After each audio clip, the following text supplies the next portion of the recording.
महिलाएं हैं, जो 85% जो समाज जो निचले तबके का था, उन महिलाओं को जो है मुख्य धारा में आने से रोका गया है। और हम उन्हीं महिलाओं की जो है फिक्र करते हैं, उन्हीं महिलाओं को हम समझाना चाहते हैं। सबसे ज़्यादा पाखंडवाद भी वही महिलाएं ढो रही हैं। वो बात तो करती हैं कि हम हाँ बाबा साहेब को मानते हैं, लेकिन वो घर में जाके वही पूजा पाठ करती हैं। और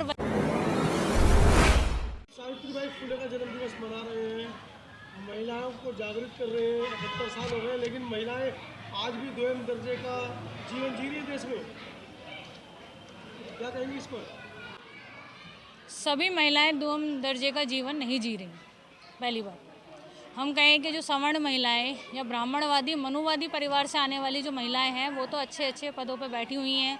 वुमेन कमीशन की हेड हैं, पार्टियों में हैं, उनका रिप्रेजेंटेशन है, टीचर्स हैं, प्रोफेसर्स हैं, डॉक्टर्स हैं, इंजीनियर्स हैं। हम यहाँ उन महिलाओं की बात कर रहे हैं जो मूल निवासी महिलाएं हैं, जो 85% जो समाज जो निचले तबके का था, उन महिलाओं को जो है मुख्य धारा में आने से रोका गया है। और हम उन्हीं महिलाओं की जो है फिक्र करते हैं, उन्हीं महिलाओं को हम समझाना चाहते हैं। सबसे ज़्यादा पाखंडवाद भी वही महिलाएं ढो रही हैं।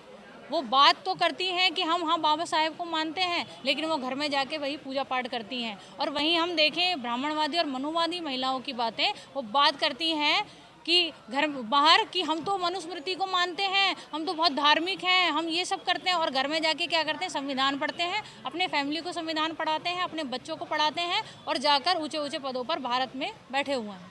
जी, तो आपको लगता है कि महिलाओं में आपस में एक मत नहीं है? बिल्कुल। जब पुरुष जो है अलग हैं, मनुवादी पुरुष अलग हैं और मूल निवासी जो इस देश के पुरुष अलग हैं, तो महिलाओं में भी बंटवारा है। तो महिलाएं तो इसी देश की है ना, महिलाएं तो बाहर से लाएंगे क्या? बाहर से नहीं लाए, लेकिन जो व्यवस्था में बैठकर वो भी तो दुश्मन की बोली बोल रही है ना, वो भी तो ब्राह्मणवादी व्यवस्था की पोषक हैं। वो शोषण के विरुद्ध क्यों नहीं बोलती हैं? जब किसी महिला मूल निवासी महिला का रेप होता है, तो वुमेन कमीशन की हेड निकलकर क्यों नहीं कहती है कि इसके साथ भी वही न्याय होना चाहिए जब जिनके लिए न्याय करने के लिए इंडिया गेट पर भीड़ लग जाती है?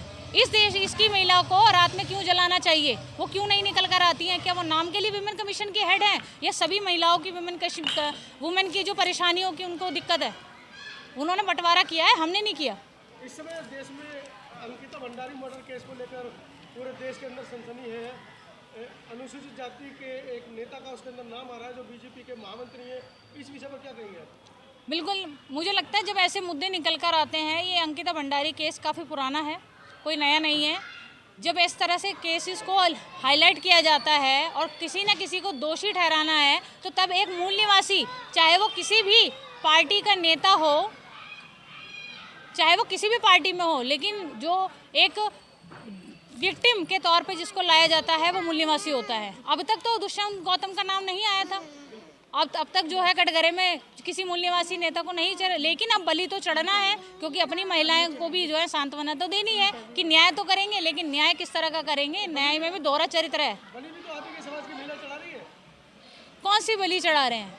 उर्मिला, वो भी तो कैटेगरी से आती है जिन्होंने दुष्यंत गौतम का नाम खोला है।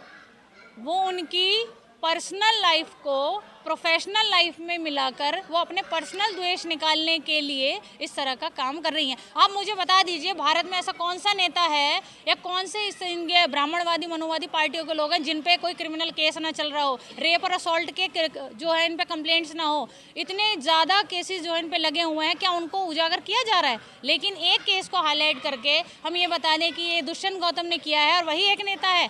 आप हज़ारों नेताओं की लिस्ट निकाल के देख लीजिए, उन पर कितने केसेस चल रहे हैं। दुष्यंत गौतम के बचाव में आप अपना बयान दे रही हैं? मैं किसी के बचाव में नहीं दे रही हूँ, लेकिन हमें इस तरह के प्रोपेगेंडे में नहीं फंसना चाहिए जो दुश्मन हमें दिखा रहा है। हमें अपना तर्क बुद्धि विवेक इस्तेमाल करना चाहिए। कहीं ये किसी चीज़ से ध्यान भटकाने के लिए तो नहीं किया जा रहा।